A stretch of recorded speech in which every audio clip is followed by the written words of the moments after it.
In a modern city of Europe, nestled between steel skyscrapers and artificial intelligence labs, an international summit was being held. Beyond Belief: Humanism in the Age of AI.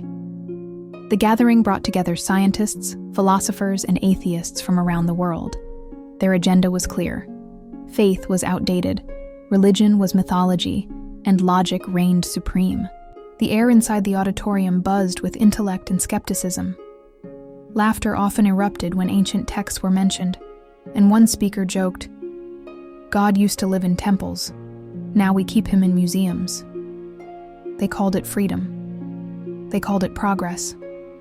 One afternoon, the organizers arranged a cultural session outdoors. Voices of Humanity, they named it. Guests expected music, perhaps a Sufi flute or a Buddhist chant. They lounged on grass, holding coffee and cynicism in equal measure. And then, without fanfare, a small girl walked onto the wooden platform. She wore a pure white hijab. Her face was innocent, glowing like a crescent moon. She couldn't have been older than 9. The announcer simply said, "From Indonesia, Hana," reciting her favorite verses. Most attendees barely looked up. Just another exotic curiosity, they thought. Then she began. Her voice trembled at first, but then it bloomed, clear, melodic, and haunting. Ar-Rahman, Alam al-Qur'an. The surah floated through the air like silk caught in the wind. And in that moment, an entire crowd of doubters fell completely, utterly silent. No one moved. It wasn't just a child's voice they had heard. It was something else, something that wrapped itself around the soul. Eyes widened, throats clenched. A philosopher from Denmark whispered to the man beside him, "What language was that?" "Arabic," the man replied, though he too was shaken. "It's the Qur'an." One neurologist, Dr. Louis Mercier, muttered, "I've studied brainwave entrainment and tonal healing. But this is from another place." The words had bypassed the ears and entered straight into the soul, bypassing intellect, theories, or resistance. People approached Hana. Some knelt beside her. "What were you reciting?" a woman asked, her voice cracking. Hana only smiled sweetly and said, "It's from the Qur'an, Allah's words."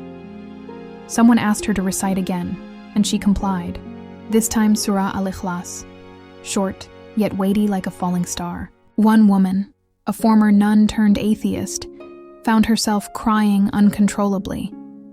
She clutched her scarf like it was a lifeline. Why does it feel like someone is calling me back?" she whispered.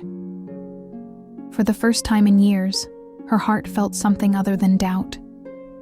That night, the group of skeptics no longer debated the existence of God. They debated something even more terrifying. What if they were wrong all along? That night, dreams bloomed across the minds of many. Louis dreamt of a vast desert. In the distance, a child stood bathed in golden light, reciting the same surah, but the wind carried it in echoes. He tried to approach her, but the sand held him back. "Come back," he begged. "I'm not ready."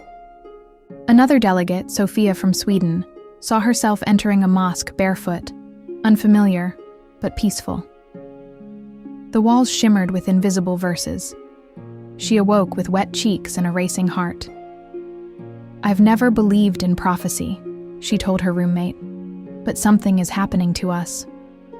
The next morning, they found Hana again, this time at a bench near the garden. Her mother sat beside her, reading quietly. When the group approached, her mother invited them with warm eyes and offered dates. The group sat in a circle, awkward at first, but desperate to understand. They asked Hana's mother to explain what her daughter had recited. And she did, not as a preacher, but as a storyteller.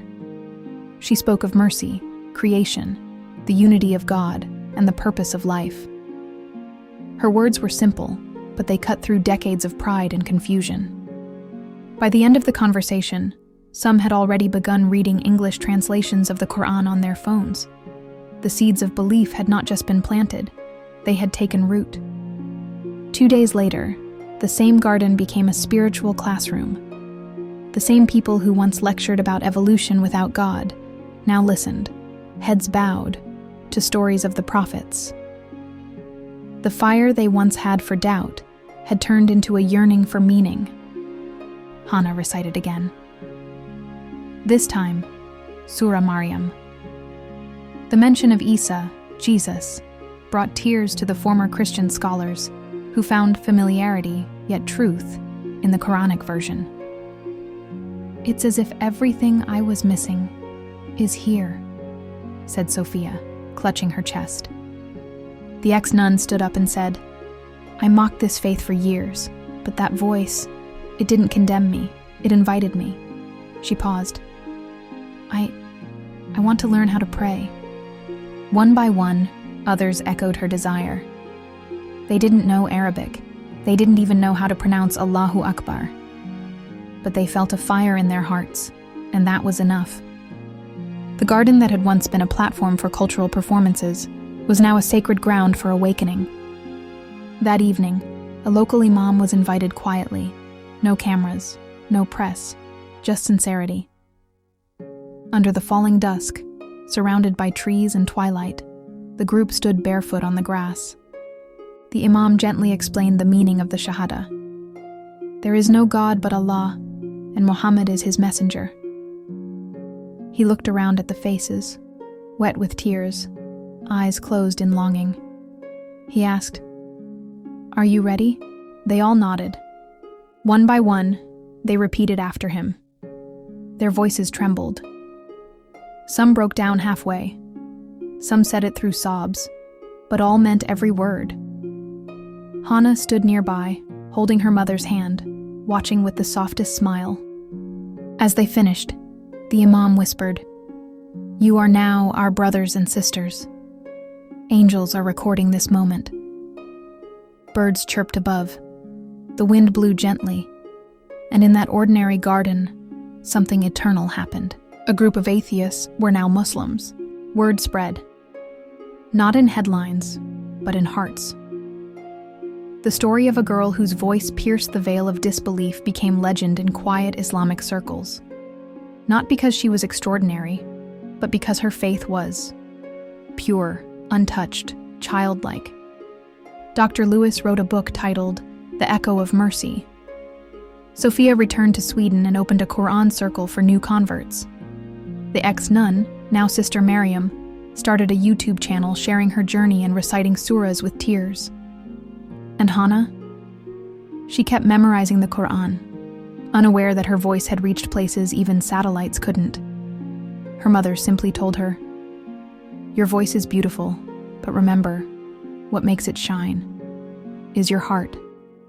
One man, formerly the loudest atheist on stage, later said during an interview, "I met professors, I met philosophers, but it was the voice of a little girl that made me believe in God." Because sometimes you don't need thunder to shake the soul. You just need one verse recited with purity to open the gates of heaven.